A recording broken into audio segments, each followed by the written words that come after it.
संत रामपाल जी महाराज एक ऐसे महान संत जिन्होंने अपनी सतभक्ति, तत्व ज्ञान, करुणा और सेवा के बल पर समाज में नई मिसाल कायम की है।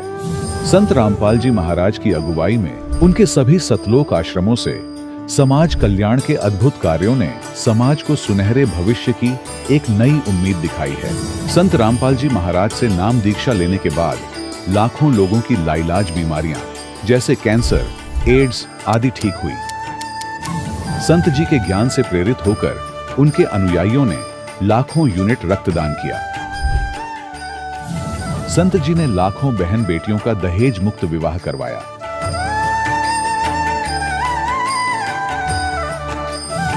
संत जी ने लाखों लोगों का नशा छुड़वाया, करोड़ों उजड़े परिवार बसे। संत जी के आश्रमों में समागम के दौरान निःशुल्क नेत्र चिकित्सा, दंत चिकित्सा प्रदान की जाती है। संत रामपाल जी महाराज द्वारा समय समय पर पर्यावरण संरक्षण के उद्देश्य से बड़े स्तर पर वृक्षारोपण किया जाता है। संत जी ने जरूरतमंदों को तत्काल राहत पहुंचाने के लिए एम्बुलेंस सेवा शुरू की। संत जी अपने अनुयायियों को देहदान के लिए प्रेरित करते हैं, जिससे मानवता की सेवा और चिकित्सा क्षेत्र में सुधार हो सके। संत रामपाल जी महाराज के सभी आश्रमों में हर रोज निःशुल्क भंडारा आयोजित किया जाता है, जहां हर वर्ग, हर जाति और हर धर्म के लोग एक साथ बैठकर भोजन करते हैं।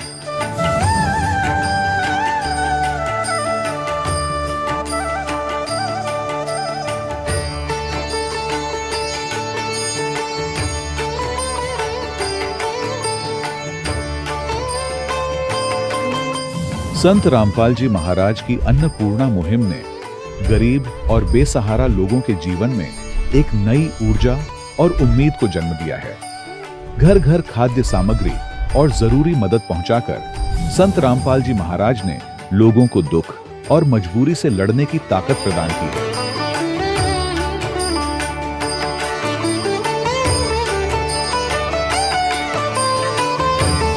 संत रामपाल जी महाराज द्वारा गरीब लोगों के लिए घर बनवाने का अद्भुत कार्य एक ऐसी मिसाल कायम कर रहा है जो सदियों सदियों संत जी की उदारता और दया भावना के तौर पर जाना जाएगा।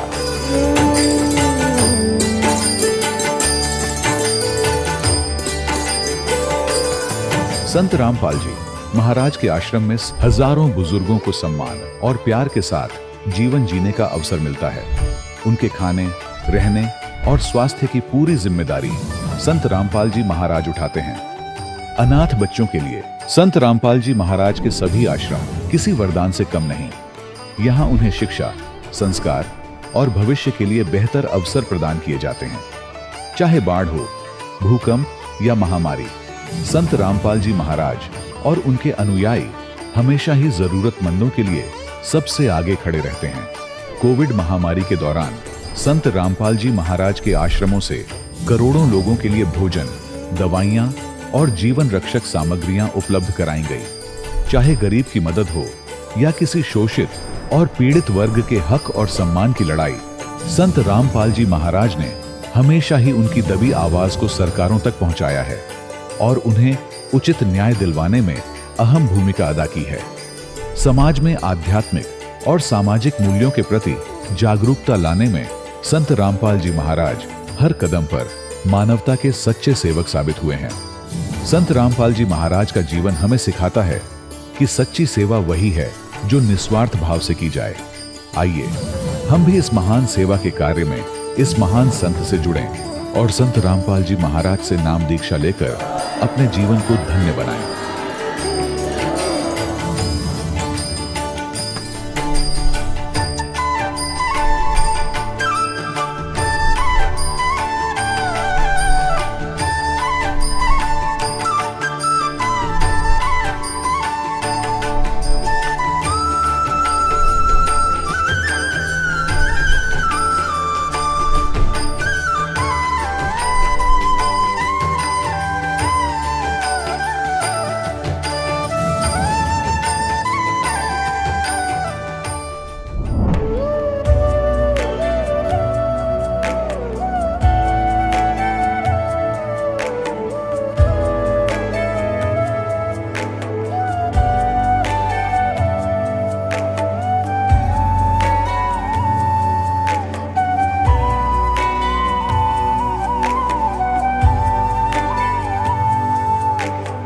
गीता अध्याय 15 के श्लोक 16-17 में 3 प्रभु बताए हैं। ये 3 प्रभु कौन हैं? किस प्रभु की शरण में जाने के पश्चात जन्म और मरण समाप्त हो सकता है? 3 प्रभुओं में सबसे उत्तम परमात्मा कौन है? कैसा है? उसका क्या नाम है? इन सभी गूढ़ रहस्यों को जानने के लिए अवश्य सुनिए जगत गुरु तत्वदर्शी संत रामपाल जी महाराज के अमृत वचन।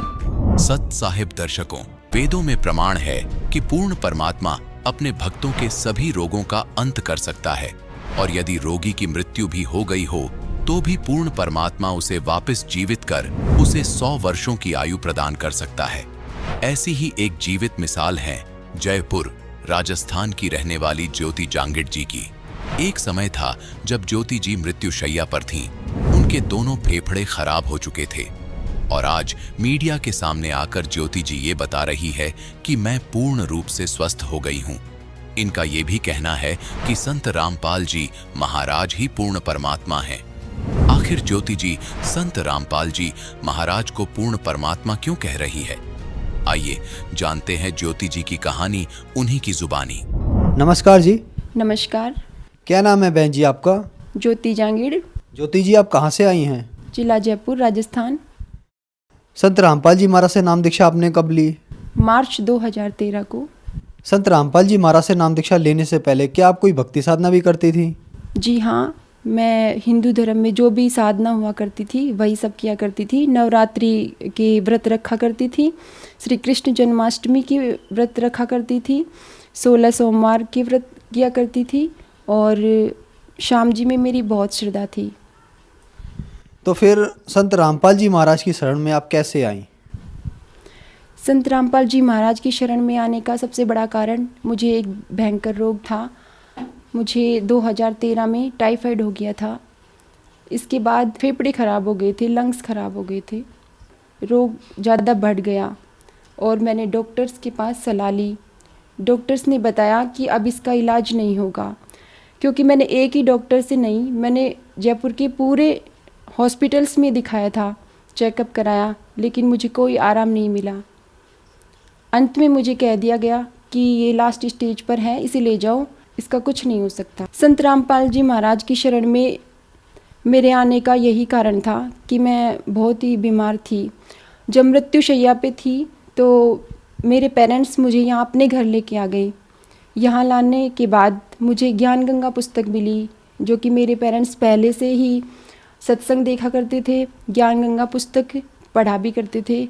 मुझे बताया कि तुम भी ये किताब पढ़ो, आपको पढ़ने से लाभ हो सकता है, इंटरव्यू सुनो और सत्संग देखा करो। तो मैंने भी संत रामपाल जी महाराज के चैनल पर जो सत्संग आता था वो मैं देखा करती थी और मैंने ज्ञान गंगा पुस्तक पूरी पढ़ी। इसके बाद मैंने संत रामपाल जी महाराज से नाम दीक्षा ली। संत रामपाल जी महाराज से नाम दीक्षा लेने के बाद क्या आपको कोई लाभ भी प्राप्त हुए? हाँ, लाभ मिले। मुझे टाइफाइड हो गया था, टाइफाइड बिगड़ते बिगड़ते बढ़ गया। इसके बाद मैंने देशी दवाइयाँ भी खाई और झाड़ फूंक भी करवाया, लेकिन मुझे कोई आराम नहीं मिला। उसके बाद सभी हॉस्पिटल्स में धीरे धीरे मैंने दिखाया, एक के बाद एक हॉस्पिटल में बदलती गई, लेकिन मुझे कोई आराम नहीं मिला। मेरे फेफड़े ख़राब हो गए थे, वो गंभीर होता चला गया। इसके बाद मेरे पति से कह दिया गया कि इसे ले जाओ, यहाँ इसका कोई इलाज नहीं होगा। इसके बाद मुझे मेरे पेरेंट्स यहाँ अपने साथ लेके आए और वहाँ से मैंने नाम दीक्षा ली। संत रामपाल जी महाराज से नाम दीक्षा लेने के पश्चात 3 महीने में मैं पूर्ण स्वस्थ हो चुकी थी और जहाँ मैं एक गिलास जूस भी नहीं पी सकती थी, फल भी नहीं खा सकती थी, वहाँ पर मैं अच्छी तरह से खाना खाने लगी। मैं 3 समय भरपेट खाना खाने लगी और कुछ ही दिनों में मेरी हालत बिल्कुल स्वस्थ हो गई थी। चूँकि डॉक्टरों ने बता दिया था कि यह ठीक नहीं होने वाली है, दोनों लंग्स मेरे ख़राब हो चुके थे, बावजूद इसके मैंने संत रामपाल जी महाराज से नाम दीक्षा लेने के पश्चात उस मंत्र में इतनी शक्ति थी कि मैं पूर्ण स्वस्थ हो गई। जबकि सब हैरान थे, मेरे रिश्तेदार, मेरे घर वाले सब हैरान हो गए कि इसको इतना बड़ा लाभ कैसे मिल गया, ये तो मृत्युशैया पे थी, इसकी तो मौत होने वाली थी। तो ये सबसे बड़ा चमत्कार हुआ। और इसके अलावा मेरे हस्बैंड, जिनको शराब पीने की आदत थी, संत रामपाल जी महाराज से नाम दीक्षा लेने के पश्चात मेरे हस्बैंड की जो शराब पीने की लत थी वो छूट गई, और हमारे दोनों के बीच अनबन रहा करती थी वो भी समाप्त हो चुकी थी। हम आर्थिक तंगी से भी गुजर रहे थे, वो भी धीरे धीरे समाप्त हो गई। तो जो श्रद्धालु आज आपको देख रहे हैं और कुछ लोग ऐसे हैं जो उम्मीद खो चुके हैं कि वो अब ठीक नहीं हो सकते, बीमार हैं, उनके लिए आप क्या कहना चाहेंगे? उनके लिए मैं ये कहना चाहूँगी कि आप निराश मत हो। आप संत रामपाल जी महाराज से नाम दीक्षा लो और उनके बताए हुए मंत्रों का जाप करो, उनके बताए हुए नियमों का पालन करो, फिर आप पूर्ण रूप से स्वस्थ हो सकते हैं। क्योंकि हमारे बहुत से भाई बहन भारी रोग से ग्रस्त थे, कोई कैंसर से, किसी की किडनियां फेल थी, किसी के लंग्स खराब हो चुके थे, सभी को लाभ मिला, सभी स्वस्थ हुए हैं। संत रामपाल जी महाराज से नाम दीक्षा कैसे ले सकते हैं? संत रामपाल जी महाराज से नाम दीक्षा लेने के लिए उनके सत्संगों का प्रसारण होता है। नीचे येलो बार पर उनके कुछ कॉन्टैक्ट नंबर होते हैं जो आश्रम के होते हैं, उन पर कॉन्टैक्ट कीजिए और नज़दीकी नामदान केंद्र से संपर्क करो और नाम दीक्षा लो, अपना कल्याण कराओ। धन्यवाद जी। नमस्कार। दर्शकों, अभी आपने सुने संत रामपाल जी महाराज से दीक्षा प्राप्त करके सुखी हुए भक्त के अनुभव। अब देखिए जगत गुरु तत्वदर्शी संत रामपाल जी महाराज के मंगल प्रवचन। तब इसने पैर पकड़ दिए नीचे नीचे सरक गए कबीर भगवान के, जब जोग जीत रूप में मालिक वहां खड़े थे। चरण पकड़ के रो रहा है कि तू मेरा बड़ा भाई, मैं तेरा छोटा भाई। छोटे तो गलती कर देते हैं, बड़े अक्षमा किया करते हैं, मुझे माफ कर दो। मैंने तो एक भाई समझकर तेरे साथ ये डिठाई कर दी, ये गलती कर दी। आप तो बख्शनहार हो, मैं तो आपको पिता का स्वरूप मानता हूं, मुझे माफ कर दो। अपने आत्माओं, यहाँ प्रत्येक प्राणी के अंदर ऐसा स्वभाव है, क्योंकि यथा राजा तथा प्रजा। तो हम सभी में ये वही दोष है। जब हमने काम निकालना होता है तो चरण पकड़ लेते हैं, हाथ जोड़ते हैं, चापलूसी करते हैं। उससे पहले हम अपनी ताकत का इजहार भी करते हैं कि इसको डरा धमका के कुछ काम करा लूं। जब देखते हैं कि सामने वाला ताकतवर है तो हम उसके चापलूसी करके अपना उल्लू सीधा करना चाहते। परमात्मा ने कहा कि मेरे पैर छोड़ दो। नहीं, तब छोड़ूंगा जब आप मेरी कुछ शर्त मंजूर कर लोगे। परमेश्वर ने कहा कि बोल, तेरी क्या शर्त है? एक तो ये है कि 3 युगों में जीव कम ले जाना, और चौथा युग जब कलयुग आवे तो आप कितने ही जीवों को निकाल ले जाना। परमात्मा को मालूम था कि 3 युगों में ये प्राणी मेरे काबू में आवेंगे नहीं, क्योंकि इनको सुख रहेगा। सतयुग के अंदर बहुत पुण्यात्माओं का जन्म होता है, और जैसे संस्कार लेकर प्राणी यहां उत्पन्न होता है, परमात्मा उसकी वैसी ही व्यवस्था उसके अनुसार कर देता है। तो सतयुग में पुण्यकर्मी प्राणी होते हैं, सुंदर आबहवा होती है, लाखों वर्ष का जीवन होता है, बाप से पहले पुत्र नहीं मरता और पत्नी विधवा नहीं होती, इतना अच्छी व्यवस्था रहती है, लाखों वर्ष का जीवन होता, तगड़े तगड़े शरीर, लंबे लंबे बड़े फलदार वृक्ष होते हैं, कोई चीज का भाव नहीं। जैसे आज हम मेहनत करते हैं गेहूं चने बनाने के लिए, इतने सब तो उगे रहते, सब तो इतने रहते, तोड़ दो, खा लो और रख लो, बाकी पड़े खड़े रहो, उन्हीं से झड़झड़ा कर फिर अगली बार फिर उग जाते हैं। इस तरह रहता है वहां पर। तो उसके बाद त्रेता युग आता, उससे कुछ कम संस्कार के लोग उत्पन्न होते हैं। द्वापर में फिर उनसे भी कुछ कम अच्छे किस्मत के होते हैं, लेकिन दुख फिर भी कम होता है। जब तक इस प्राणी को दुख नहीं होता तब तक ये भगवान याद नहीं करता, कोरी बकवाद याद करता है। ये ऐसा स्वभाव बन गया।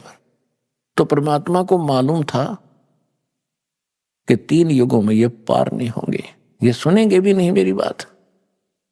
फिर चौथे युग में परमात्मा ने कहा ठीक है भाई, तेरी ये शर्त मैंने मंजूर कर ली। परमेश्वर ने कहा कि चौथा युग जब आएगा मैं अपना कोई अंश भेजूंगा और पूरी पृथ्वी पर मेरा ही उपदेश रहेगा, मेरा ही ज्ञान रहेगा, मैं एक ही भगवान रहूंगा।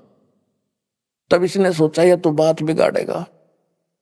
तो काल ने कहा कि एक शर्त मेरी और है भगवान, कि पहले मेरे प्रचारक जावें, आपका बाद में आवे। परमात्मा बोले चल ठीक है, ये भी तेरी स्वीकार कर ली। इसने इस प्रकार कई शर्त परमात्मा से रखी, दाता ने इसकी वो सब स्वीकार कर ली। फिर इसने लास्ट में ये कहा कि मुझे वो मंत्र बता दो जिससे तेरे हंस पार होंगे। तीसरी शर्त यह रखी थी कि आप जोर जबरदस्ती ना करना भगवान, नीचे जाओ तो जोर जबरदस्ती करके उनको दीक्षा ना देना, आप अपना ज्ञान देना।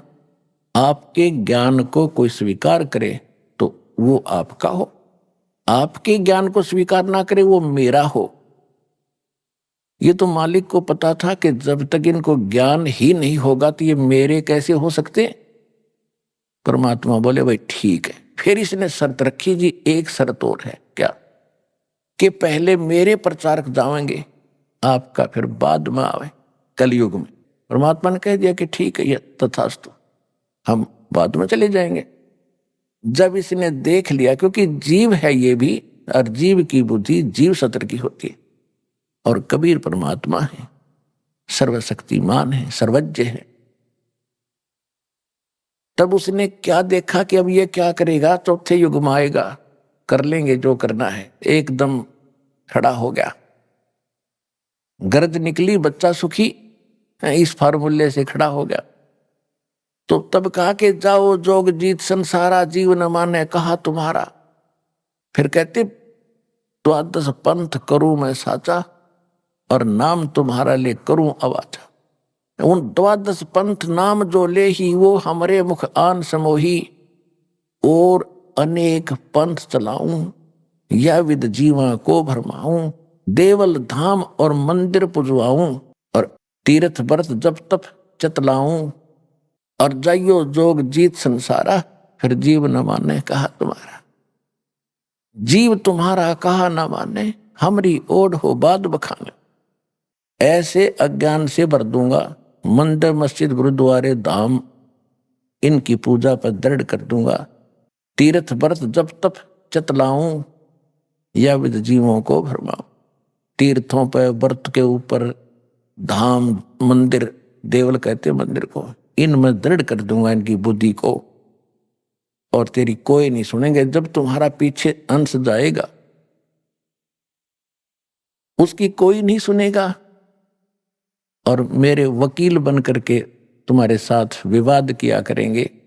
जाइयो जोग जीत संसारा, जीव न माने कहा तुम्हारा। परमात्मा को उसकी बुद्धि के सतर पर हंसी आ रही थी,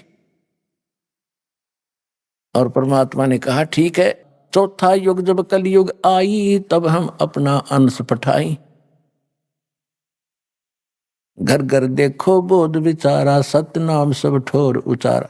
हाँ, फिर इसने एक शर्त और रखी थी कि हे परमात्मा, जो आप नाम दोगे ना, और जिससे वो पार होगा, वो सतनाम मुझे बता दो, ताकि जिसके पास वो सतनाम होगा मैं उसे दूर हो जाऊंगा। परमात्मा बोले मुझे इतना बिल्कुल नादान मत समझे, हाँ, इसा मेरा बौड़ा मत समझे, मूर्ख। और जो तैने चतुरता की है इसका तुझे आगे पता लगेगा। परमात्मा ने कहा कि उस सतनाम को नहीं बताऊंगा तेरे को, तू तो जुल्म कर देगा। और उस सतनाम की यह शक्ति तूने देख ली है, जिसके पास, मेरे हंस के पास सतनाम होगा, तो निकट जाके दिखा दिए उसके, आप पे पता लग जा कि इसके पास वो सतनाम, तुझे बताने की जरूरत नहीं पड़ेगी। वह सतनाम ऐसा होगा जैसे मैंने सतनाम का सिमरण किया तो पताल में जाके गिरा था। और जिस हंस के पास ये सतनाम होगा, को छेड़ के दिखा दियो मेरे बच्चे को, तो क्या कहा कि चौथा युग जब कलयुग आई तब हम अपना अंश पठाई। घर घर देखो बोध विचारा, सतनाम सब ठोर उचारा। सतनाम सुना सुना था इन राधा स्वामी वालों से। इन राधा स्वामी वालों ने सतनाम के कैख का पता नहीं, ये खान का है कि पीने का है, ये कोई सतलोक है या कोई स्थान है या कोई नाम है या भगवान है। ऐसे बच्चों जैसी व्याख्या इनकी सुनकर पढ़कर देखो इनके महापुरुषों की पुस्तकें। वो संत मत प्रकाश भाग 1, 2, 3, 4 निरडंगे पर रखे इन्होंने। वही सतनाम, वही सचखंड, वही सतलोक, वही सारनाम, वही सत्सबद, हर वही असली राम, वही हमारी सतनाम हमारी जात। सतनाम ये 2 अक्षर का होता है और इसकी आज तक छींट नहीं लगने दी। हाँ, परमात्मा जब आए उन महापुरुषों से मिले, उनको सतनाम दिया था, लेकिन उनको प्रतिज्ञा दिला दी थी कि इसका जिक्र ना करना, नहीं तो नाश हो जाएगा बने बनाए हमारे सारे मिशन का। तो जिन महापुरुषों से मालिक मिले उस सतनाम उनको दिया, उनसे प्रतिज्ञा दिला दी थी, धर्मदास मेरी लाख दुहाई। ये मूल ज्ञान दास बता रहा है, ये न कबीर पंथियों के पास है। और ये मूल नाम के अंदर कंप्लीट कोर्स आता है। कंप्लीट कोर्स जो प्रथम 7 मंत्र, दूसरा 2 अक्षर का सतनाम और फिर एक सार नाम, ये है मूल नाम। और जो दास आपको ज्ञान बता रहा है सृष्टि रचना आदि, सृष्टि रचना का जो विशेष कुछ ऐसा अंश है जो आपको किसी ग्रंथ में नहीं मिलेगा, कबीर पंथ के कबीर सागर में भी नहीं मिलेगा, क्योंकि उसमें काफी अंश निकाल दिए गए थे। परमात्मा ने कहा था कि वो मूल ज्ञान और मूल नाम छुपा के रखना। कब तक? कलयुग बीते 5500 पाचा, तब ये वचन मेरा होगा साचा। कलयुग बीत जावे जब एता, तब सभी प्राणी परम पुरुष पद चेता। कि जब 5500 वर्ष कलयुग बीतेगा उस समय कबीर परमात्मा के ज्ञान की चर्चा जुबान पर घर घर होगी। अब आप देख रहे हो जितने भी बच्चे हैं परमात्मा की शरण में आए गए हैं, किसी के घर पर मोबाइल चल रहा है, किसी के घर पर कोई टीवी में सीडी लगा रखी है और आरती हो रही है, सिमरन चल रहा है। जहां जहां भी आप जाते हो, क्योंकि हमारा मार्ग ऐसा है कि जब भी आप सफर कर रहे हो तो भक्ति करनी है। जैसे आप यहाँ से जाते हो, यहाँ के लिए आते हो, ट्रेन में आते हो, बसों में आते हो, अपनी गाड़ियों में आते हो, तो रास्ते में अवश्य सिमरन करते हो। कोई सुबह का समय हो गया, सुबह की आरती को, दोपहर की, फिर शाम की, दिन में मंत्र। तो इस तरह ये पूरे वातावरण में ये परमात्मा की यथार्थ भक्ति है, ऐसी फैल रही है, ये पूरे विश्व में जा रही है। और अभी तक विश्व के अंदर ये गाने बजाने, बकवाद, चर्चा और ये जो निंदा चुगली, इस तरह की बातें, जो विचार विमर्श होते हैं, वायुमंडल में घूमते रहते, शब्द खंड नहीं होता। और अब ये वचन चलेंगे परमात्मा की सतवाणी के, और सिमरन करने से आपको तो ताकत आती ही है।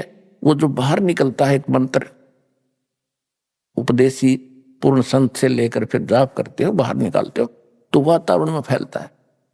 तो इस प्रकार ये सारे मालिक की वाणी चलती है। तो ये वो जो वचन पहले समाज में घर कर चुके हैं, सबके दिमाग बदले हुए हैं, माया की जोड़ तोड़ में लगे हुए हैं, उनके अंदर फिर कुछ संतोष आने लगेगा। जो पुराने विचार हैं उनको इसमें ऐसी ताकत, जैसे आप देखते हो गंदी हवा ऊपर उठ जाती है, शुद्ध हवा नीचे आ जाती है।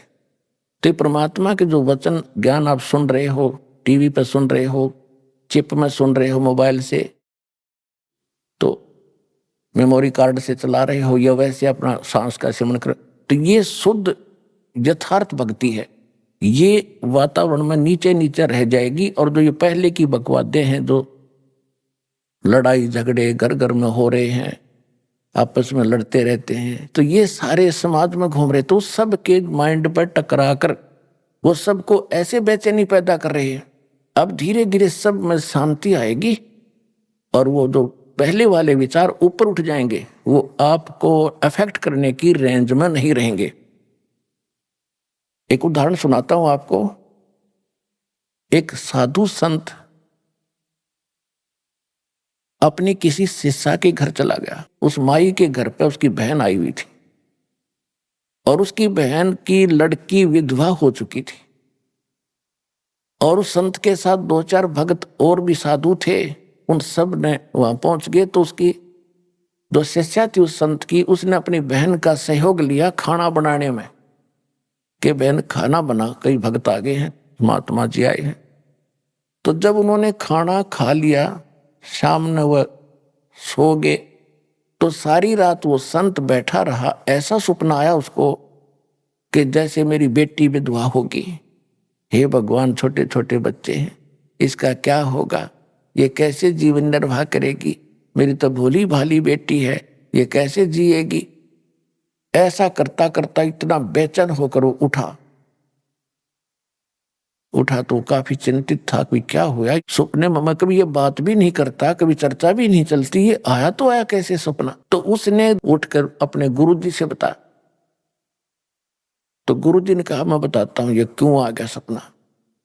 उसने वो अपनी शिष्या बुलाई कि बेटी ये खाना किसने बनाया था आज रात का? कि मेरी बहन ने बनाया था गुरुजी। क्या तेरी बहन को कोई ऐसी दुर्घटना घटी है उसके घर पे, कोई ऐसी घटना घटी है, कोई दुख है उसको? हाँ जी, बहुत भारी दुख है उसको, उसकी बेटी विधवा होगी अभी 1 महीना पहले और बहुत दुखी रहती है। अब वो बहन खाना बना रही थी और मंदिर से सिमरन वो हो रहा था, मेरी बेटी का क्या होगा, छोटे छोटे बच्चे, हे भगवान कैसे निर्वाह करेगी। अंदर से घड़ी दुखी थी। तो वो खाने में प्रवेश हुआ और वो खाना उसने खाया तो उसमें भी वो उचाटी पैदा करती। तो ये सूक्ष्म विचार आपको ऐसे प्रभावित किए हुए हैं और ऐसी ही प्रेरणा सब में बनी हुई है। सपने में नो दुखी और वह जागृत में दुखी है ही, सबको मालूम है, कोई जीव सुखी नहीं।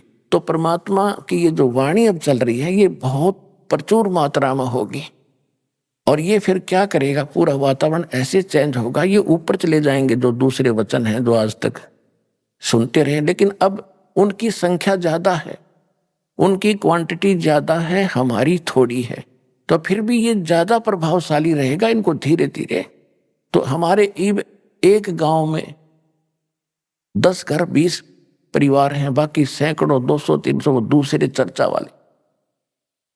तो धीरे धीरे ये प्रचार उन पे भी असर करेगा, पड़ोस पड़ोस में भी, फिर उनकी भी कभी भावना बदलेगी। क्योंकि परमात्मा के बच्चे तो सभी हैं, चाहे कोई आज हिंदू है, मुसलमान है, सिख या ईसाई है, कोई अमेरिका में है, कोई अफ्रीका में है, भारत या पाकिस्तान, बलोचिस्तान, कहीं पर भी पैदा बच्चे उसके सब। और उसने सभी बच्चे उतने ही प्रिय होते हैं जैसे बाप को माँ को अपने छोटे से लेकर बड़े तक, चाहे 20 बालक हो, एक जैसे प्यारे होते हैं। वो आपस में बेशक लड़ते रहे लेकिन माँ बाप के हृदय में उनकी जगह जो की तो होती है। तो इसी प्रकार आज जब हिंदू मुस्लिम सिख ईसाई बनकर आपस में बेशक हम लड़ रहे हैं लेकिन परम पिता ने हमें उतने ही प्रिय है और वो चाहते हैं कि इनका ये झगड़ा मिटे, चैन से रहे। तो उसके लिए ये शुरुआत दाता ने कर रखी है। तो जो प्रसंग चल रहा है हम उसी पर आते हैं कि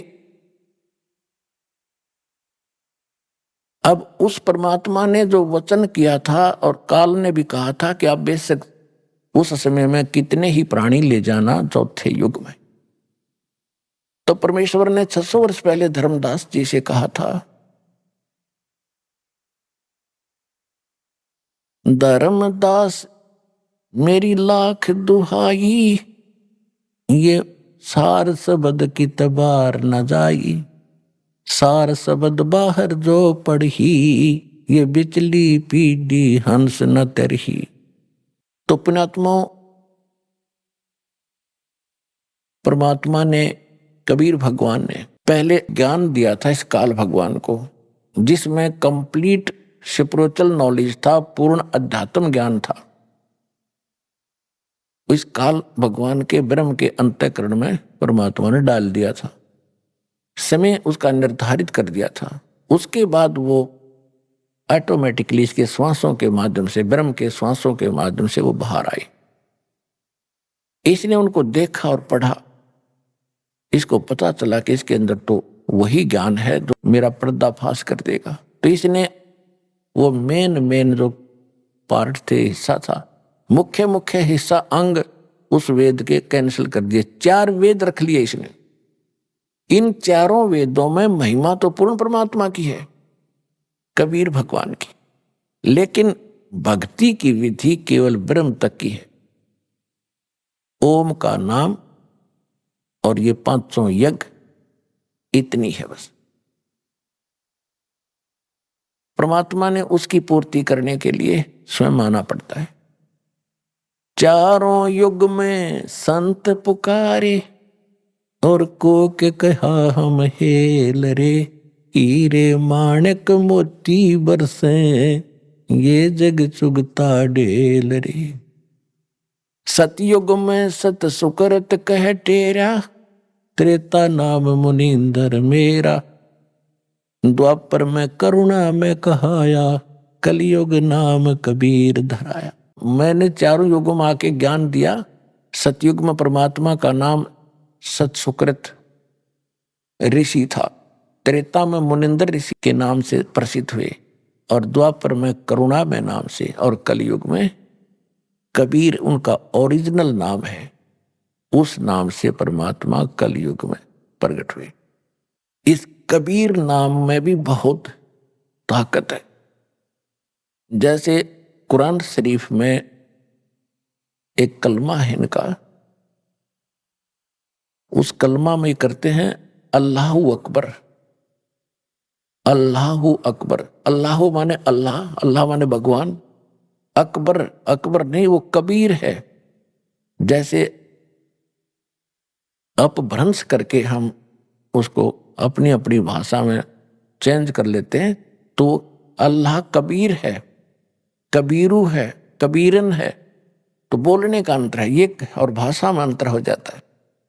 तो इस प्रकार वो अल्लाह कबीर है, अल्लाहु अकबर है। और हजरत मोहम्मद जी को भी परमात्मा स्वयं कबीर जी आकर मिले थे।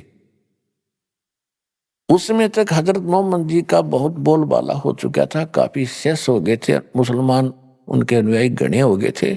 और उधर से एक जबरील नाम के देवता ने उनको इतना भयभीत करके उसने अपना ज्ञान जो कुरान शरीफ का पढ़ा दिया था। परमात्मा उनको मिले, सतलोक लेकर गए। यह एक मिनी सतलोक है, लेकिन वो नीचे की जो प्रभुता थी वो छूटी नहीं, वापस आ गए। गरीबदास साहिब जी ने परमात्मा की वाणी को यथार्थ चित्रार्थ किया है। उसमें कहा है कि हम मोहम्मद को सतलोक ले गयो, इच्छा रूपी वहां नहीं रहो, उल्ट मोहम्मद महल यानी शरीर में पठाया। गुज बीरज एक कलमा लाया, रोजा बंग नमाज दई रे, बिस्मिल की नहीं बात कही रे। अब मुसलमान भाइयों को भी समझा रहे हैं कि मोहम्मद जी को हम मिले थे, क्योंकि परमात्मा का नियम है कि अच्छी आत्माओं को मिलते हैं, उनको अपने से परिचित कराते हैं। तो एक आधी आत्मा है जो नहीं समझ सके, भगवान को अनुकूल नहीं चल सके।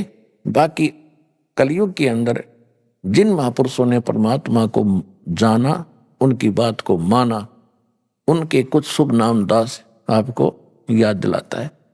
आदरणीय धर्मदास साहिब जी, आदरणीय मलुकदास साहिब जी, आदरणीय नानक साहिब जी जो सिख धर्म के प्रवर्तक संचालक माने जाते हैं, आदरणीय दादू साहिब जी, आदरणीय गरीबदास साहिब जी, गांव छुरानी, जिला झज्जर, हरियाणा वाले, आदरणीय गीसा दास जी, गांव खेखड़ा, जिला अब बागपत हो गया उनका, पहले मेरठ जिला था, और आदरणीय रामानंद जी जो ऋषि माने जाते थे, बहुत बड़े विद्वान थे काशी में। तो इन महापुरुषों को परमात्मा मिले और इनको अपने से परिचित कराया, सतलोक लेकर गए, उनको वापस छोड़ा। तो इन्होंने सत्य को स्वीकार किया और इनको परमात्मा ने वो सतनाम भी दिया। वो सतनाम 2 अक्षर का है, एक उसमें ओम है, एक सांकेतिक है। श्रीमद् भगवत गीता अध्याय नंबर 17 के श्लोक 23 में 3 मंत्रों का जाप का निर्देश है, जिसमें एक तो स्पष्ट है ओम तत्सत। ओम तो स्पष्ट ये ब्रह्म का है, तत् और सत ये सांकेतिक है। एक तत् और ओम दोनों मिलकर के तत् गुप्त है, जो सतनाम प्राप्त है उनको मालूम है वो कौन सा मंत्र है।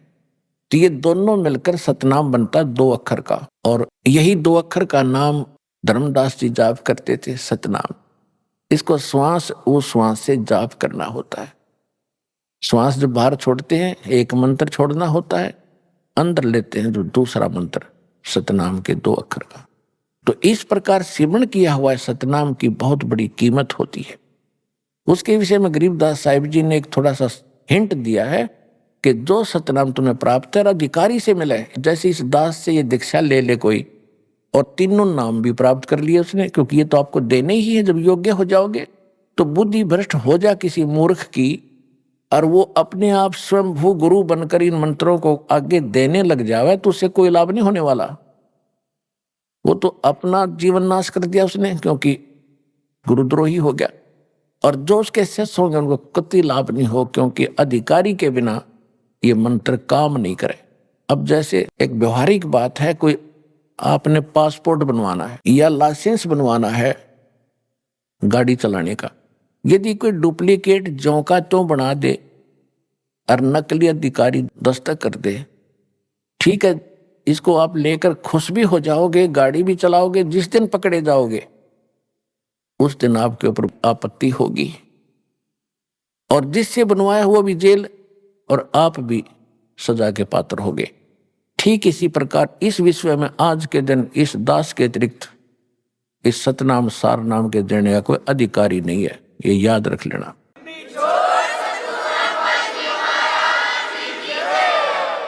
और यदि इस दास से नाम लेकर के कोई स्वयं गुरु बनकर नीच आत्मा या गलती कर रहा हो, उससे भी बचना है, अन्य समाज को बचाना, झगड़ा नहीं करना, क्योंकि परमात्मा का वचन है उस काल के साथ कि ज्ञान देकर आप अपना बनाना, बाई फोर्स ना करना। अगर हम बाई फोर्स करेंगे किसी के साथ तो भगवान रुष्ट हो जाएगा। हमने ज्ञान सुनाना है। सुनने वाला भले ही आपको कोई नाराज भी होता है, आपको बुरा भला भी कहता है, तो शांति रखना। फिर देखना एक दिन आपके गुण गावेगा जब उसकी बात समझ में आ जाएगी। तो इसलिए दास प्रार्थना करता है कि ऐसा कोई निकम्मी आत्मा कहीं अपने कर्म फोड़ रहा हो, अपने कर्म बिगाड़ रहा हो, तो उसको भी समझाना कि भाई साहब क्यों अनमोल जन्म खो रहा है, तो काहे का गुरु है। आज तक हमने ऋषियों के इतिहास पढ़ लिए, हजारों की संख्या में संतों के प्रवचन सुन लिए, किसी ने कह नहीं पता इस सतनाम का, और आप कहां से चुरा कर ले आए। तो परमात्मा कहते हैं बेखों के लश्कर फिरे, ये बाणी चोर कठोर, सतगुर धाम ना पहुंचेंगे ये 84 के डोरे। तो इस सतनाम को इस दास से लेकर मर्यादा में रहकर आप इसकी भक्ति करोगे, आपको कितना पुण्य मिलेगा, कितना लाभ मिलेगा। एक सांस बाहर छोड़ा, दूसरा अंदर लिया, ये कंप्लीट हो गया। ये एक सिमरण हो गया सतनाम का। और इस सतनाम की कितनी कीमत है। सतनाम पालड़े रंग होरी हो, 14 लोक चढ़ावे राम रंग होरी हो, 3 लोक पास्यंग धर रंग होरी हो, तो ना तुले तुलाया राम रंग होरी हो। आदरणीय गरीबदास साहिब जी को परमात्मा मिले थे, गांव छुड़ाने जिला दद्दर वाले को, क्योंकि परमात्मा का जो काम है वो कोई निष्प्रयोजन नहीं होता। और उन्होंने पहले ये कह रखा था, धर्मदास जी ने कबीर सागर में लिखा हुआ है, कबीर वाणी एक चैप्टर है कबीर सागर में, उसकी 134, 136 और 137 पृष्ठ पे स्पष्ट किया है कि 12 पंथ ये काल के नकली चलेंगे, और बर्मा पंथ जो होगा गरीबदास जी का होगा, जो सन 1774 में जिसका जन्म होगा। और कबीर सागर में गलती से 1775 प्रिंट है, 1 वर्ष की वैसे लिखण में गलती हो रही है। तो परमेश्वर ने 600 वर्ष पहले कहा था, धर्मदास जब बर्मा पंथ आवेगा ना, बाद में पंथ का जो प्रवर्तक होगा उसके द्वारा मेरी महिमा की वाणी पुनः लिखवाऊंगा। लेकिन ये 12 पंथ मेरे नाम से चला होगा काल, क्योंकि जो ये महापुरुष थे गरीबदास जी थे, ये महान आत्मा थे। लेकिन इन्होंने वाणी तो बिल्कुल सारी लिख दी। इनके जाने के बाद जो उस वाणी को ना समझकर अपनी अपनी डफड़ी, अपने अपना राग ये गरीब दासी और कबीर पंथी पीट रहे। तो परमेश्वर ने कहा था जब 12वां पंथ चल चुका होगा तब मैं खुद जाऊंगा उसी पंथ में। 12वें पंथ हम ही चलावें और सब पंथ मिटा के एक पंथ चलावें। तो उसके बाद ये दास भेज दिया, भगवान नहीं आए तो उस गरीब दास के पंथ में। तो इसलिए वो जो वाणी परमात्मा ने कहा था कि 12वें पंथ प्रगट हो वाणी और शब्द हमारे का निर्णय ठानी और अस्त्र घर का मरम नहीं पावे। कहते हैं 12 पंथ हम ही को धावे और साख हमारी ले जीव समझावे, असंग जन्म ये ठोर नहीं पावे। हमारी इस वाणी को, गरीबदास जी की वाणी को, मेरी वाणी को ये आधार बना के ज्ञान तो दिया करेंगे, लेकिन ये इसके असली रहस्य को ना समझकर असंग जन्म पार नहीं होंगे। फिर 12वें पंथ हम ही चलावे। गरीबदास वाले पंथ में हम आएंगे और सब पंथ मिटा के एक पंथ चलाएंगे। धर्मदास मेरी लाख दुहाई, ये मूल ज्ञान कई बार न जाई। मूल ज्ञान बाहर जो पढ़ी, ये बिचली पीढ़ी हंस न तेरही। ये मूल ज्ञान तब तक छुपाई जब तक 12 पंथ ना मिट जाई। परमात्मा ने कहा था कि जो मैं तुझे यथार्थ ज्ञान दे रहा हूं और इसको अभी छुपा के रखना, और जो मूल मंत्र हैं, सार नाम है और ये कंप्लीट कोर्स है, इसको तो छुपा के रखना, किसी को नहीं बताना। यदि तूने इसको सार्वजनिक कर दिया, डिस्क्लोज कर दिया, तो पिछली पीढ़ी के मेरे हंस पार नहीं होंगे, मेरे बच्चे। फिर परमात्मा ने स्पष्ट किया है कि प्रथम चरण कलयुग निर्वाणा और तब मघर मांडो मैदाना। कबीर सागर में, कबीर वाणी चैप्टर में 137 पृष्ठ में भगवान ने कहा है कि प्रथम चरण कलयुग का वो होगा जब मैं मगर शतान से सशरीर जाऊंगा। संवत 1575 में, सन 1518 में परमात्मा मगर स्थान से सशरीर सतलोक गए थे। वो था प्रथम चरण। 120 वर्ष लीला करके गए थे। फिर कहा था बिचली पीढ़ी जब आवेगी, सार शब्द बाहर जो पढ़ी, ये बिचली पीढ़ी हंस नहीं तरही। अब बिचली पीढ़ी कहां से शुरू हुई है? कलयुग बीते 5505, तब ये वचन मेरा होगा सच्चा। 5500 जब कलयुग बीत जावे, महापुरुष फरमान ये जग तारण को आवे। सन 1997 में ये कलयुग 5505 वर्ष बीत गया। सन 1993 में दास को नाम देने का आदेश मेरे पूज्य गुरुदेव जी से हुआ था, और उसके बाद ये बिचली पीढ़ी अब शुरुआत हो रही है, जिसमें आपका जन्म है।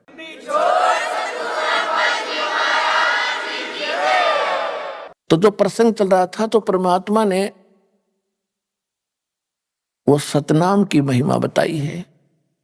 सतनाम पालड़े रंग होरी हो, 14 लोक चढ़ावे राम रंग होरी हो। अपने आत्मा एक मौखिक जाप करने लग जाए इंसान, जीभ पे छाड़े पड़ जाए, और कितना नाम जाप कर सकता है? मौखिक जाप 1000 बार, और उसी मंत्र का जाप यदि आप मानसिक करते हो तो वो एक, और उस मंत्र का अगर श्वास से सिमरण किया जाता है, कौन से मंत्र का? जो यथार्थ मंत्र है, अटपट का नहीं, तो उसका मानसिक से भी 1000 गुना ज्यादा लाभ होता है। तो जो श्वास का सिमरण, यथार्थ मंत्र जो श्वास का आपको दिया गया अधिकारी से प्राप्त हो, यानी कोई भी वस्तु है, कोई भी काम है, मर्यादा से चलता है। परमात्मा ने भी अपनी मर्यादा बना के छोड़ दी है कि छोटा सा बच्चा गर्भ में होता है, फिर वो बाहर आता है, समय पर बाहर आता है तो माँ के स्तन में दूध पहुंच जाता है पहले ही, क्योंकि उसके दांत नहीं होते। फिर युवा होता है इतने समय में, फिर इतने समय में फिर मरता है। ये मर्यादा भगवान ने बना रखी है। इसी प्रकार इस भक्ति की भी मर्यादा, इसमें इधर उधर होने से लाभ नहीं होगा बिल्कुल भी। तो क्या बताया भगवान ने कि परम संत से लेने के बाद जो एक श्वास का जाप आप करोगे और मर्यादा में रहोगे, तो आपकी इतनी पूंजी भक्ति की इकट्ठी हो जाएगी। अब ये समझ लो कि जैसे एक तो पैदल चले, पैदल जाने में आगे समुद्र आ गया, बाधा बन गई। जहां तक देखते जल ही जल है, जल ही जल है, वापस आ जाता है कि आगे धरती खत्म। तो इसी प्रकार इन ऋषि महर्षियों ने जो अपनी पैदल यात्राएं की, अपने अभ्यास से जो मंत्र ये करते थे, तो त्रिकुटी पर जाकर वापस हो लेते थे कि इसका आगे कुछ है ही नहीं, त्रिकुटी तो कोई स्थान नहीं, इसे अगर बहुत ज्यादा वस्तु है। तो इस प्रकार जहाज में बैठ कर जावे, समुद्र को भी पार कर जावे, यथा स्थान पर पहुंच जाता है। तो इस प्रकार ये साधना जो दास आपको देगा, ये ऐसी साधना है, ऐसा ये यान बन जाएगा, इन सब के ऊपर के पार करता हुआ सतलोक आपको जा छोड़ेगा। और जो कुछ भी हम इस शरीर के अंदर सुन रहे हैं, ये तो एक पिंड है, और इस पिंड के अंदर एक ब्रह्मांड का ही, इसमें जो कुछ भी हो रहा वही सुनाई देता, वही दिखाई देता। अभी आपने सुने संत रामपाल जी महाराज के मंगल प्रवचन। आइए अब सुनते हैं संत रामपाल जी महाराज से नाम दीक्षा लेकर सतभक्ति करके अद्भुत लाभ प्राप्त करने वाले अनुयायी के विचार। दर्शकों, कुछ लोग लाभ प्राप्त के लिए भगवान की पूजा करते हैं, लेकिन कुछ लोग ऐसे भी होते हैं जिन्हें आध्यात्मिक ज्ञान और भक्ति की जिज्ञासा होती है, जिस कारण से वो अलग अलग धर्म गुरुओं से भी जुड़ते हैं। दर्शकों, कुछ ऐसी ही कहानी थी बिहार के रहने वाले लाल बहादुर शाह जी की, जिन्होंने अपना पूरा जीवन ही हिंदू धर्म में प्रचलित सभी तरह की साधनाओं को करने में बिता दिया, लेकिन उनको मन की शांति कहीं भी नहीं मिली। लेकिन आज लाल बहादुर जी का कहना है कि जब से मैंने संत रामपाल जी महाराज से नाम दीक्षा ली है, तब से मेरा जीवन ही बदल गया है। दर्शकों, आखिर संत रामपाल जी महाराज ने लाल बहादुर जी को ऐसी कौन सी जड़ी बूटी दे दी जिससे उनका पूरा जीवन ही बदल गया? आखिर इसके पीछे की सच्चाई क्या है? आइए सुनते हैं लाल बहादुर शाह जी की कहानी इन्हीं की जुबानी। सर नमस्कार। जी सत साहब। सर क्या नाम है आपका? लाल बहादुर शाह। कहाँ से आए हैं आप? जी मैं गांव मोतीपुर, तहसील ताजपुर, जिला समस्तीपुर, बिहार से। संत रामपाल जी महाराज से नाम दीक्षा आपने कब ली? जी मैं संत सतगुरु रामपाल जी महाराज से 30 अक्टूबर 2013 में उनके शरण में हम दीक्षा आश्रम में आकर के लिए। सर संत रामपाल जी महाराज से नाम दीक्षा लेने से पहले आप क्या भक्ति साधनाएं करते थे? जी संत रामपाल जी महाराज के शरण में आने से पहले हमारे जैसे पूर्वज, हमारे पिताजी, हमारे दादाजी सभी कबीर पंथ में जुड़े थे। उस पंथ में सिर्फ कंठी बांध दिया जाता था और बोला जाता था कि सतनाम सतनाम करो और भंडारा खाओ, तो उससे हमको मन नहीं भर पाता था। तो हम जैसे अन्य देवी देवता की पूजा करने लगे, जैसे दुर्गा जी का पूजा करना, गणेश जी का पूजा करना, लक्ष्मी जी का पूजा करना, भोला बाबा जो यानी बाबा बैजनाथ धाम में जल चढ़ाना, ये सब हम करने लगे। उससे भी हमको मन नहीं भराता था। हमारे ताजपुर बाजार में एक आर्य समाज का मंदिर था, तो आर्य समाज मंदिर में हम जाने लगे। वहाँ हम गए तो साप्ताहिक वहाँ चल रहा था यज्ञ, तो हम उस यज्ञ में जाने लगे। वहाँ साप्ताहिक यज्ञ में हम गए, लगभग 6 महीना तक यज्ञ में हम रहे। तो वहाँ जैसे हमको मंत्री बना दिया गया। मंत्री बनाने के बाद में लगभग 3 साल तक हम वहाँ रहे। उसमें हम पैसा जो है चंदा इकट्ठा करके बहुत बड़ा गायत्री महायज्ञ कराए। गायत्री महायज्ञ में वहाँ जो है सो बहुत सा वार्ताकार को बुलाया गया, जो अपना टीकाकार को, लेकिन उनके बातों को सुनने के बाद भी हमको संतुष्टि प्राप्त नहीं हुआ। तो उसके बाद जब संतुष्टि प्राप्त नहीं हुआ तो फिर हमको जैसे अंत में अंदर में आत्मा में प्यास लगा हुआ था, तो हम फिर उसके बाद हमारे एक बालजुएश्वर महाराज के वहीं पर बगल में चल रहा था, तो हम उनमें वहाँ चले गए सुनने के लिए। जब हम वहाँ गए बालजुएश्वर महाराज के यहाँ, तो उनका भी उसमें कबीर बानी का ही बात बताया जाता था। जब कबीर बानी का जब बात बताया गया तो हमको जैसे सोचे कि तो कबीर बानी का ही बात है, तो क्यों नहीं जैसे हम सुनने के बाद में जब वहाँ सुने तो वहाँ कहे कि जैसे गुरु दीक्षा लेना होगा, तो हम वहाँ भी गुरु दीक्षा लिए। लेकिन वहाँ क्या गुरु दीक्षा में सिर्फ जैसे हठ योग यानी 4 प्रकार की क्रिया बताया गया, तो जो उस क्रिया को हम करते थे, लेकिन हमको आत्मा में अंदर से जो सो प्यास लगा ही रहता था कि चूंकि सतभक्ति तो हमको इससे प्राप्त नहीं है। तो फिर हमारे एक मित्र हैं, वो भंडारा किए, वही जो साहेबंदगी वाला। तो हम वहाँ गए, वहाँ पूछे कि देखिए हमको जैसे दीक्षा लेना है तो इसमें कैसे जैसे क्या करें। तो वहाँ जैसे बताया कि से देखिए यहाँ तो जैसे पान चौका मिलता है और आरती चौका करना पड़ता है। तो हम कहले कि तो सो इसमें तो हमको अंदर से प्यास, तो हम कहे नहीं ये तो नहीं है। तो फिर हम कहें इसका शास्त्र पढ़ेंगे। तो हम आए मगहर, मगहर में जब आए तो हम वहाँ से अनुराग सागर एक पुस्तक लिए। अनुराग सागर पुस्तक लेकर के जब हम पढ़ें तो उसमें जैसे पुस्तक में जिस तरह लिखल है, परमात्मा कबीर साहब का जो आए थे आज से 600 वर्ष पहले और जो बता रहे थे, उस वाणी से बहुत हट के उसमें बताया जा रहा था। उसमें इसलिए बताया जा रहा था कि वो जो है उसमें तो परमात्मा का जो नाम उपदेश देने का जो उसमें विधि है उससे बहुत हट के ये लोग बता रहा था कि नहीं, यहाँ तो जैसे सिर्फ कंठी बांध दो और ये भंडारा खाओ और सतनाम सतनाम, नहीं तो जो है गुरु दीक्षा लो। तो हमको मन नहीं भर पाया। सर, जैसा कि आपने बताया कि आप बिहार में बहुत सारे कबीरपंथी संतों से जुड़े रहे हैं, आपने साहेब बंदगी से भी नाम दीक्षा ले रखी थी। वहीं दूसरी तरफ संत रामपाल जी महाराज भी एक कबीरपंथी संत हैं। हम आपसे ये भी जानना चाहेंगे कि जब आप पहले कबीरपंथी संतों से जुड़े हुए थे तो फिर संत रामपाल जी महाराज की शरण में कैसे आना हुआ? जी, सतगुरु संत रामपाल जी महाराज से दीक्षा लेने के लिए हमको इसलिए कि चूंकि संत गुरु संत रामपाल जी महाराज शास्त्र के अनुरूप सत भक्ति जो दे रहे थे, ये सत भक्ति हम लोगों को जो वहाँ गुरु महाराज जो कबीरपंथी में जो साहब निकला था वो उस तरह का दीक्षा नहीं दे पा रहे थे। सर, ये कैसे संभव हो सकता है कि एक कबीरपंथी संत कुछ और नाम दीक्षा दे रहा है जबकि दूसरा कबीरपंथी संत कुछ दूसरी ही नाम दीक्षा दे रहा है? सर, संत रामपाल जी महाराज ने आपको ऐसी कौन सी साधनाएं बताई जिससे आपको संतुष्टि हुई और आपको लगा कि अन्य कबीरपंथी संतों के पास ये साधनाएं नहीं है? जी, सतगुरु संत रामपाल जी महाराज ने सारे शास्त्र के आधार पर जो दीक्षा हमको जो दिए, इस तरह का दीक्षा वहाँ नहीं, वहाँ के जो साधु महात्मा थे वो नहीं दे रहे थे, इसलिए हमको वहाँ के दीक्षा में संतुष्टि नहीं हुआ। लेकिन सतगुरु संत रामपाल जी महाराज के शरण में जो आए हैं, जो हमको शास्त्र के आधार पर जो दीक्षा मिला, उससे हम पूर्ण संतुष्ट हुए और हमारा आत्मा हृदय गदगद हो गया। हम सतगुरु रामपाल जी शरण के में आकर के हमारा अपना बहुत बड़ा हमारा सौभाग्य है जो हम सतगुरु संत रामपाल जी महाराज के शरण में आकर के दीक्षा प्राप्त किए और अपने जीवन को सफल बनाए। सर देखिए, जो भी श्रद्धालु जिससे भी नाम दीक्षा लेता है, जिसको भी अपना गुरु बनाता है, वो अपने संत की, अपने गुरु की बड़ाई ही करता है। लेकिन जब हमारे दर्शक इस बात पर ध्यान करते हैं, गौर करते हैं, आखिर एक कबीरपंथी संत से नाम दीक्षित व्यक्ति यदि किसी दूसरे संत के पास जाता है और उसको संतुष्टि होती है तो इसका कारण क्या है? आपको किस कारण से संत रामपाल जी महाराज से नाम दीक्षा लेने के बाद संतुष्टि हुई?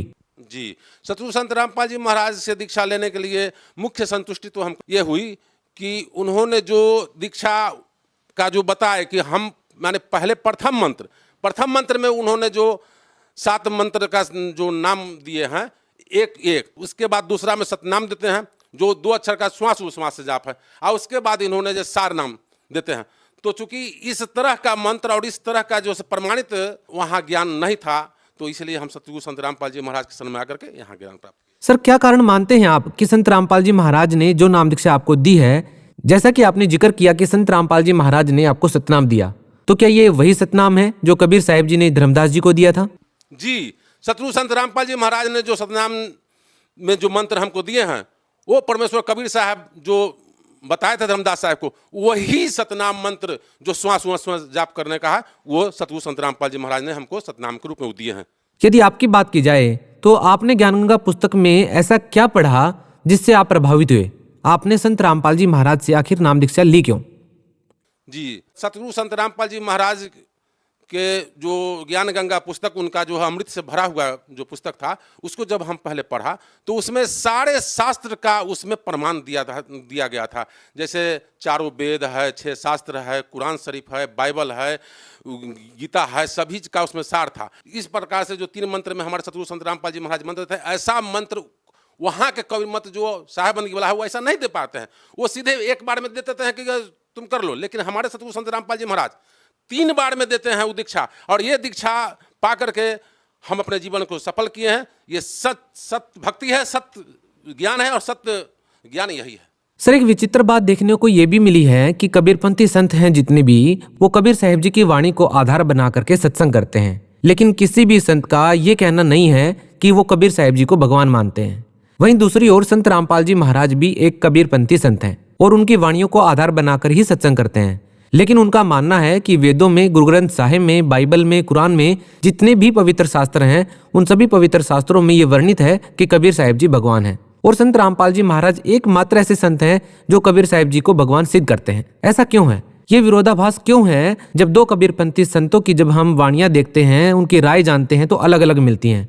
आपका क्या मानना है, संत रामपाल जी महाराज किस आधार पर कबीर साहिब जी को भगवान सिद्ध करते हैं? जी, सतगुरु संत रामपाल जी महाराज परमेश्वर कबीर साहब को जो शास्त्र है उस शास्त्र के आधार पर या हमारे जो पहले के जो जैसे धर्मदास साहब हुए, दादू साहब हुए, नानक साहब हुए, उनका जो बताया, जो उनको जो दर्शन दिए परमात्मा कबीर साहब असतलोक ले जा करके उनको जो दर्शन दे करके दिए, तो उस उनके आधार पर उन्होंने जो लिखा उस आधार से जो है बता करके हमारे सदगुरु संत रामपाल जी महाराज प्रमाण देते हैं कि ये परमेश्वर कबीर साहब ही पूर्ण परमात्मा है और कुल के सृजनहार यही हैं। सर, संत रामपाल जी महाराज के बहुत सारे अनुयायियों से हमारी बात हुई। जब हम उनके इंटरव्यू लेते हैं और उनसे पूछते हैं कि भक्ति तो सभी कर रहे हैं, जब हम उनसे पूछते हैं कि सभी भक्ति करते हैं तो फिर उनको लाभ क्यों नहीं होता है जो दूसरे संतों से नाम दीक्षित होते हैं? आखिर संत रामपाल जी महाराज से नाम दीक्षा लेने के बाद ही लाभ क्यों होते हैं? सर, यदि आपसे बात की जाए कि आप संत रामपाल जी महाराज से नाम दीक्षा लेने के बाद शास्त्रों के अनुसार भक्ति कर रहे हैं, सर आपको क्या लाभ मिला है संत रामपाल जी महाराज से नाम दीक्षा लेने के बाद? जी, सतगुरु संत रामपाल जी महाराज से दीक्षा लेने के बाद सबसे पहले तो हमको एक आत्मसंतुष्टि मिला। उसके बाद हमको पहले बहुत सा तबीयत खराब जैसे पेट का गैस या हार्ट प्रॉब्लम ये सब रहता था, अब बराबर दवाई खाते थे। लेकिन जब से परमात्मा के शरण में आए हैं, कुछ दिन के बाद से जब हम भक्ति करना शुरू किए हैं, तो हम अभी सारा दवाई खाना छोड़ दिया और बिल्कुल अभी स्वस्थ हैं। अभी आपके सामने देखिए बिल्कुल खड़ा है, मालिक की दया है। सर, जैसा कि संत रामपाल जी महाराज के समर्थकों का विशेष तौर पर यह भी कहना है, इस बात को लेकर के संत रामपाल जी महाराज काफी प्रसिद्ध भी हैं कि जो भी संत रामपाल जी महाराज से नाम दीक्षा लेता है वो नशा छोड़ देता है। यदि नशे की बात की जाए तो ये समस्या एक विकराल रूप धारण कर चुकी है हमारे समाज में। आप भी संत रामपाल जी महाराज से नाम दीक्षा ले चुके हैं, क्या पहले कोई नशा करते थे? जी, पहले सतगुरु संत रामपाल जी महाराज से दीक्षा लेने के पहले हम जैसे तंबाकू, खैनी ये सब या सिगरेट उगरेट पीते थे। लेकिन जब से सतगुरु संत रामपाल जी महाराज के शरण आए और इनका जो एक मर्यादा है, उस मर्यादा के तहत मैंने सारे दुर्व्यसन मैं छोड़ दिया हूँ। और इन्होंने सतगुरु संत रामपाल जी महाराज जो बताते हैं, इनके जैसे जो ये छोड़ देते हैं, तो सभी एक अपना जो है अनुभव करते हैं कि नहीं भाई, हम बिल्कुल जैसे नशा मुक्त हैं और अपने को जैसे धन्य समझते हैं। सर, जैसा कि डिजिटल इंडिया की बात की जा रही है, ऐसे में आपका इस बात पर विश्वास करना कितना लाजमी है कि संत रामपाल जी महाराज से जो भी नाम दीक्षा लेता है वो नशा छोड़ देता है, जबकि संत रामपाल जी महाराज से नाम दीक्षा लेने के बाद लोगों की बीमारियां भी ठीक हो रही हैं। आखिर लोग इन बातों पर कैसे विश्वास करें सर? जी, सतगुरु संत रामपाल जी महाराज जी जो दीक्षा देते हैं, वो सबसे पहले तो उसका वो जो दीक्षा देते हैं, वो उनके प्रथम मंत्र में सारे शरीर के कमल चक्र जो खुल जाते हैं। और शरीर का जिसी वक्त कमल चक्र खुलता है तो एक प्रकार का शरीर में ऊर्जा उत्पन्न होता है और उस ऊर्जा के तहत जो भयंकर से भयंकर बीमारी वो छूट जाता है। और परमात्मा कबीर साहब चूंकि बंदी छोड़ हैं और वो उनका जैसे एक आशीर्वाद रहता है, सब छूट जाता है सब। सर, आखिर मतलब आप लोग प्रचार कर रहे हैं, कैसे आप लोगों को समझा पा रहे हैं कि संत रामपाल जी महाराज जो भक्ति बता रहे हैं बिल्कुल सही है? जी, सतगुरु संत रामपाल जी महाराज का जो ज्ञान जो देते हैं, वो उनके पुस्तक ज्ञान गंगा या गीता तेरा ज्ञान अमृत के माध्यम से या पंपलेट के माध्यम से हम लोग जगत के लोग बीच में जाते हैं और वहाँ समझाते हैं कि ये हमारे सतगुरु संत रामपाल जी महाराज सारे जो हमारे शास्त्र हैं, 4 वेद हैं, 6 शास्त्र है, 18 पुराण है, गीता है, बाइबल है, इससे प्रमाणित करके जो ज्ञान है वो ज्ञान देते हैं। इस ज्ञान को आप करो। ये इससे जो पहले जो भक्ति करते हो उस भक्ति से जैसे मालिक बताते नहीं हैं कि वो भक्ति जो है जगत के आधार पर, जो लोक वेद के आधार पर, उस भक्ति से आपको लाभ नहीं होगा। लेकिन सतगुरु संत रामपाल जी महाराज के शरण में आकर के अगर आप इस भक्ति करते हैं, इनसे दीक्षा प्राप्त लेते हैं, तो आपकी शारीरिक, आर्थिक या अन्य सभी प्रकार के लाभ आपको मिलेंगे। संत रामपाल जी महाराज के बारे में और कुछ कहना चाहेंगे आप अपने अनुभव के बारे में? जी, सतगुरु संत रामपाल जी महाराज जो भी ऋषि मुनि संत साधु सभी को कहे हैं कि अगर आप आओ हमारे साथ और हमारे साथ जैसे शास्त्रार्थ करो। अगर शास्त्रार्थ में अगर आपकी बात अगर है सही तो हम आपकी बात मान, नहीं मेरा बात है सही तो आप हमारे बात मान करके और सभी को जैसे ये इस ज्ञान से अवगत कराया जाए। बहुत बहुत धन्यवाद सर। जी जी सत साहब।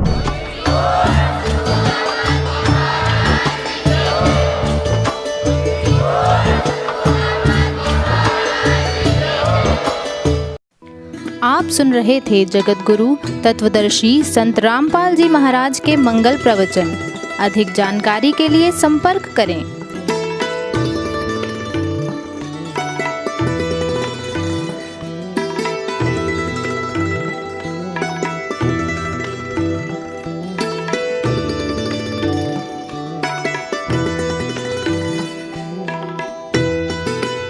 जगत गुरु तत्वदर्शी तत्वदर्शी संत रामपाल जी महाराज जी के पावन सानिध्य में भक्ति की अलख जगाने तथा श्रद्धालुओं को सत्य भक्ति मार्ग का रास्ता दिखाने हेतु कनाडा के लोकप्रिय channel the TV NRI channel पर जगत गुरु तत्वदर्शी संत रामपाल जी महाराज जी के मंगल प्रवचनों का प्रसारण प्रतिदिन सुबह 7:30 बजे से 8:30 बजे तक तथा रात्रि 7:30 बजे से 8:30 बजे तक किया जा रहा है। इस सत्य भक्ति मार्ग को अपनाने के लिए अधिक से अधिक सत्संग प्रसारण देखें। इस सत्संग प्रवचन का सीधा प्रसारण संत रामपाल जी महाराज लाइव सत्संग YouTube चैनल और जगत गुरु संत रामपाल जी महाराज फेसबुक पेज पर भी देख सकते हैं। मगहर से सतलोक गए कबीरा, जाका पाया नहीं शरीरा।